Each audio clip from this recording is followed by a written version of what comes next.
Saudara, puncak KTT G20 di bawah keketuaan Indonesia di Nusa Dua Bali berlangsung dinamis. Presiden Jokowi meminta agar polarisasi dunia akibat perang Rusia-Ukraina segera diakhiri. Indonesia optimistis KTT G20 Bali ini bisa melahirkan deklarasi atau komunike bersama yang konkret. Being responsible means creating not zero-sum situations. Being responsible here also means that we must end the war. If the war does not end, it will be difficult for the world to move forward.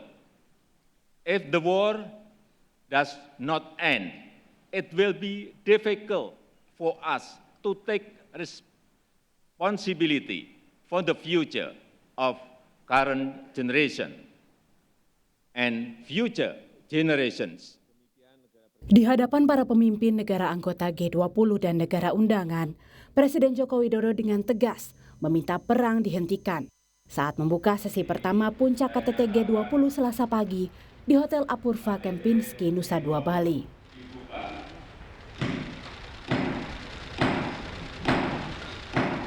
Di sesi yang membahas tentang isu ketahanan pangan dan energi ini, Presiden menyoroti kondisi dunia yang menghadapi krisis bertubi-tubi, mulai dari pandemi COVID-19 yang belum usai, rivalitas global, perang, hingga krisis di sektor pangan, energi, dan keuangan.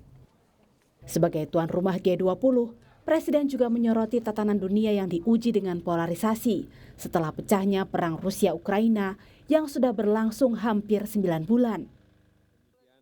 Presiden juga meminta agar dunia tak terbelah dan justru bekerja sama mengakhiri perang. Dalam sesi sidang yang berlangsung tertutup ini, setiap negara diberi kesempatan untuk memberikan pandangan. Presiden Ukraina Volodymyr Zelensky yang diundang hadir secara virtual di KTT G20 berharap Rusia bisa mengakhiri agresi dan menyetujui proposal perdamaian berisi 10 syarat. Di antaranya, meminta agar Rusia menarik semua pasukannya dari Ukraina, membebaskan semua tawanan, dan meneguhkan kembali integritas teritorial Україна. Україна завжди була лідером миротворчих зусиль, і світ це бачив.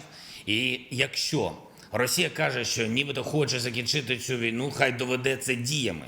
Очевидно, що словам Росії довіряти неможливо, і не буде ніяких Мінськів 3, які Росія порушить одразу ж після укладення. Якщо ж відповідних дій для відновлення миру не буде, то це означає, що Росія просто хоче вкотре обманути усіх вас, обманути світ і заморозити війну, якраз тоді, коли її поразки стали особливо відчутними. Zelensky menyebut sudah 430 anak-anak Ukraina tewas akibat serangan misil Rusia. Dan semakin lama upaya perdamaian tertunda, semakin banyak korban yang jatuh. Menteri Luar Negeri Rusia Sergei Lavrov yang hadir mewakili Presiden Vladimir Putin menyebut syarat perdamaian Ukraina tak realistis. Isu geopolitik dalam sesi pertama KTT G20 itu pun memicu perdebatan alot hingga menggeser jam makan siang. Di sesi kedua usai makan siang, pertemuan kepala negara di KTT G20 membahas soal arsitektur kesehatan global. Presiden berharap negara-negara G20 ikut mengawal Pandemic Funds atau dana pandemi yang diluncurkan sebagai langkah konkret presidensi Indonesia demi kesiapan dunia menghadapi pandemi berikutnya. Tapi, dana yang terkumpul masih kurang. Saya mengajak semua pihak berkontribusi. Indonesia telah memberikan komitmen 50 juta dolar. Dunia tidak boleh mengulang kesalahan saat pandemi COVID-19. Ini adalah pelajaran berharga untuk menyiapkan dunia dari darurat kesehatan global. Never again harus menjadi mantra kita bersama.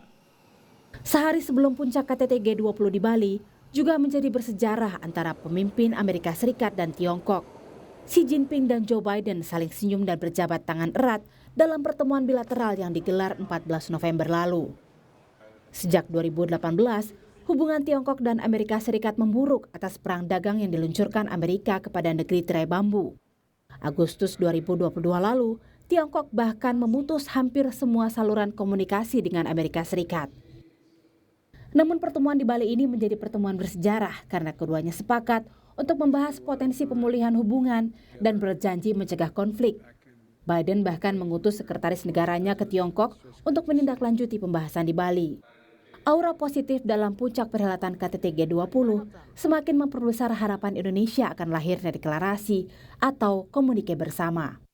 Tim Liputan, Kompas TV.